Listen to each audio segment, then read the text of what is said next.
আজকে এত বড় কোথা তুমি সাপটা বেরিয়ে গেল, আর মিস্ত্রিরা এভাবে কেন ডান্স করছে? তাহলে ব্লগটা প্রথম থেকে শুরু করা যাক। আজ আমি ভাইপো আর চুনুতে বেরিয়ে পড়লাম সকাল সকাল কাজে।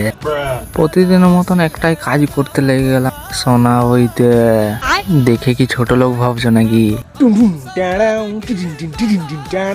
প্রতিদিনের মতন আজকে মশলা করা শেষ হওয়ার পর পজিশনটা একটু দেখে নিলাম। তারপরে মিস্ত্রি চাবড়িয়ে খেতা দিল গো, বলছে নাকি তুই ইট বগা।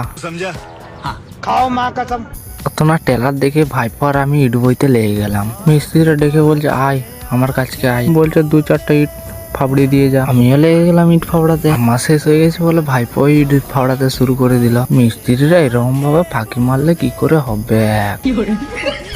তারপরে এত ইট বইছে সব শেষ, মানে ইট গুলো মশলা শেষ হয়ে গেছে বলে আমি এখানে বালি না হীরা লোড করতে চলে এলাম। কারো যদি 5-10 বস্তা লাগে তো আমাকে কমেন্ট করো। তারপর দেখি এরা মশলা করতে করতে নাকি একটা সাপ বেরিয়ে গেছে। বাবু ভাই, এই ভিডিওটি এআই দিয়ে বানানো হয়েছে, কেউ সিরিয়াস নেবেন না। তারপরে আমাদের ব্রেক টাইম হয়ে গেছে বলে আমরা হাত পা ধুয়ে খেয়ে নিলাম। আজকে ঘরে মনে হচ্ছে সবাইকে চাপ পড়ে, সরস্বতী পুজো তো তাই যা মিস্ত্রি লেবার ছিল সব বেরিয়ে গেছে। তারপরে আমাকে একটা কাজ দিয়ে দিল, বলছে তুই পাটাগুলো ছাড়া গে যা। তারপরে আমি আমার স্টাইলে ছাড়াতে লেগে গেলাম।